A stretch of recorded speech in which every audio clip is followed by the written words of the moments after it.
আসসালামু আলাইকুম রহমতুল্লাহ। সম্মানিত দর্শক ও শ্রোতা মণ্ডলী, আশা করি আপনারা ভালো আছেন। আলহামদুলিল্লাহ, আমি আল্লাহর রহমতে ভালো। আজকে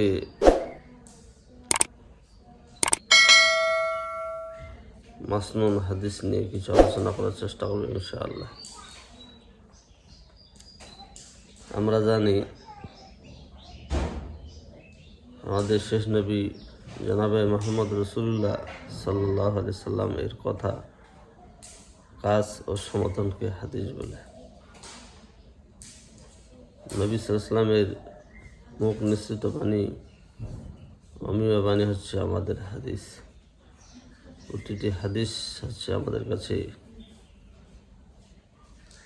মূল্যবান,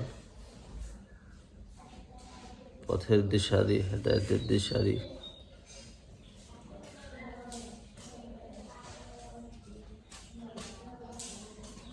প্রতিটি হাদিস আমাদের জন্য এক একটি নিদর্শন, এক একটি আদর্শ।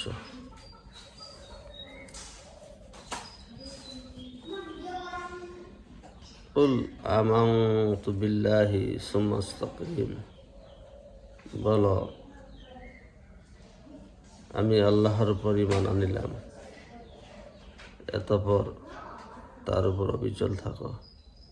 এটি হচ্ছে ঈমান সংক্রান্ত একটি হাদিস। আমরা মুমিন মুসলিম হিসাবে আমাদের মুখ নিঃসৃত বাণী হওয়ার কথা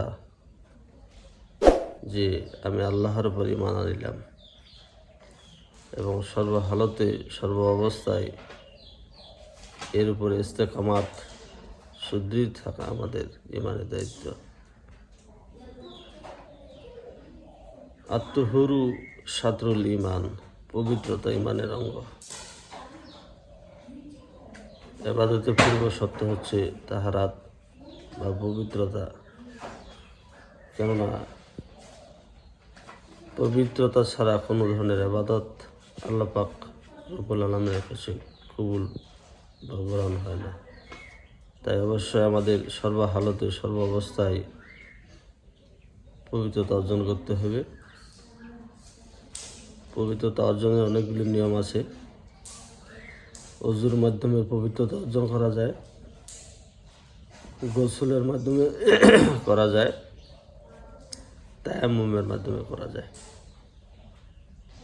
তাহারা সংক্রান্ত ব্যাপারে স্বচ্ছ ধারণা থাকা আমাদের একান্ত আবশ্যক। মিফতাহুস সালাতিত তুহুর, পবিত্রতা সালাতের চাবি। যেমন কোনো তালা খুলতে গেলে অবশ্যই চাবির প্রয়োজন হয়, চাবি ছাড়া কোনো তালা খুলে না। তেমনি আল্লাহ রাসূল সাল্লাল্লাহু আলাইহি সাল্লাম বলেছেন, ইবাদতের চাবি হচ্ছে পবিত্রতা। পবিত্রতা একান্ত প্রয়োজন।